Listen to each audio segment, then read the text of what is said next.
सरकार ने schedule caste schedule tribe को पहले आरक्षण था, बाद में मंडल कमीशन के माध्यम से यूपी सिंह के टाइम पर वो आरक्षण 27% ओबीसी को मिला।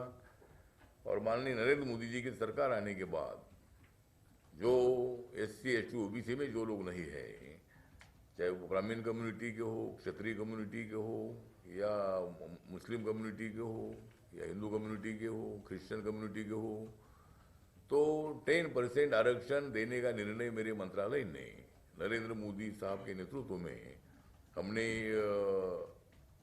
इसके पहले हमने लिया है। और आज आरक्षण हर जाति को मिलता है। हर जाति के बच्चों को, लड़का लड़कियों को IAS IPS हो, या सरकारी नौकरियां हो, या शिक्षा में रिजर्वेशन मिलता है। तो ठीक बात है, वो तो अलग विषय है, लेकिन सबको अभी आरक्षण मिल रहा है।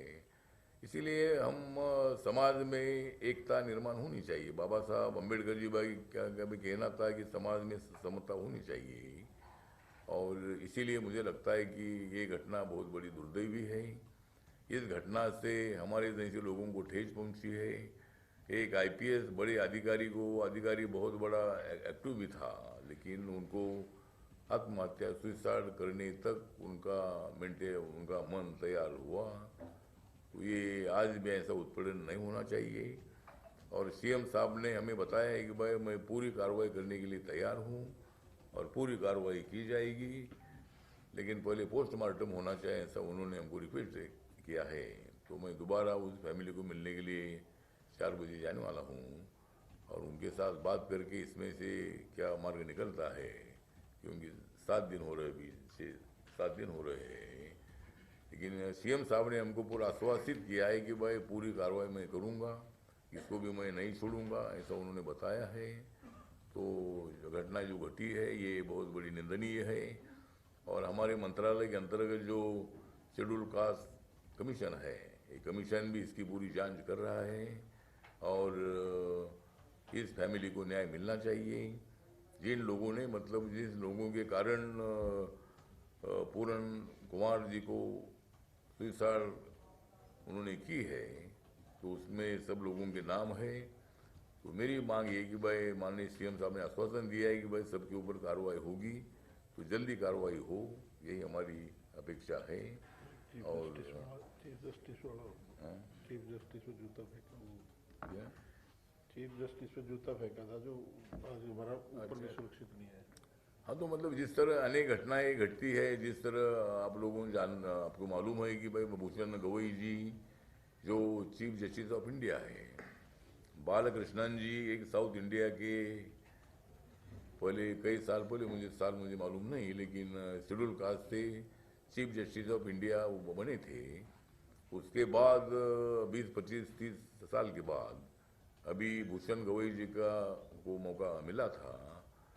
और कुछ ऐसी मेंटेलिटी है कि भाई उनको ये मन में मान्यता करने के लिए तैयार नहीं है, भाई शेड्यूल कास्ट आदमी कैसा चीफ जस्टिस बन सकता है। तो बाबा साहब ने जो संविधान दिया है, ये संविधान सबके लिए है, सबके लिए है। और मेरा आरोप यह है कि भाई आज तक चीफ जस्टिस ऑफ इंडिया पर कभी भी इसी तरह हमला हुआ नहीं, जूता फेंक कर उनके ऊपर हमला हुआ है। और वो व्यक्ति बोलता है कि भाई मुझे संविधान मंजूर नहीं है।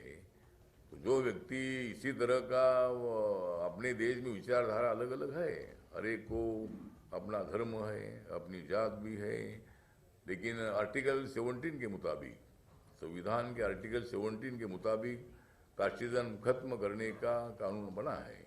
वैसा कानून से कास्टिज्म अपने देश में नहीं है, लेकिन आज भी समाज में कास्टिज्म कुछ हद तक है। आज इंटरकास्ट मैरिज की संख्या बढ़ रही है और कम से कम 2.5-3 लाख इंटरकास्ट मैरिज हर साल में होते हैं, वो मेरे मंत्रालय में दिखता है।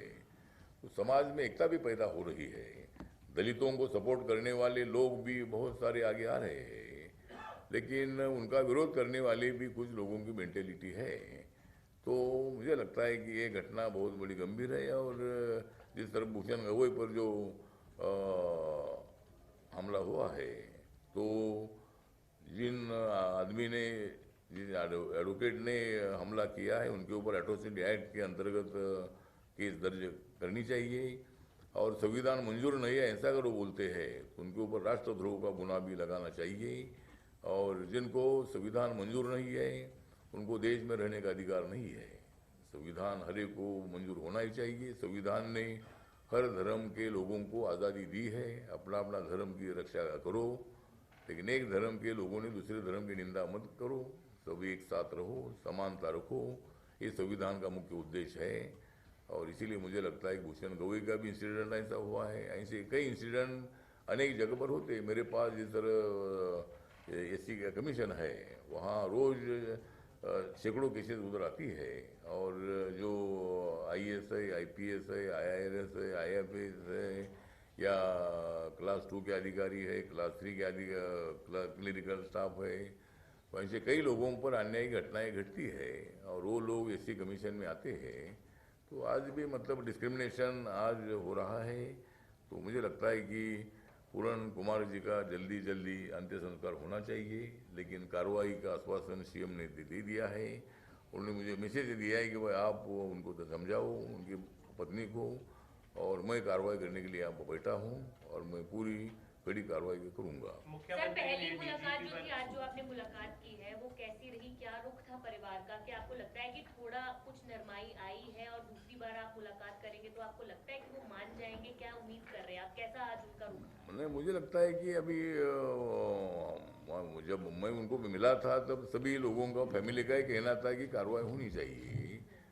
और फिर मैंने उनको बताया था कि मैं सीएम साहब से बात करूँगा।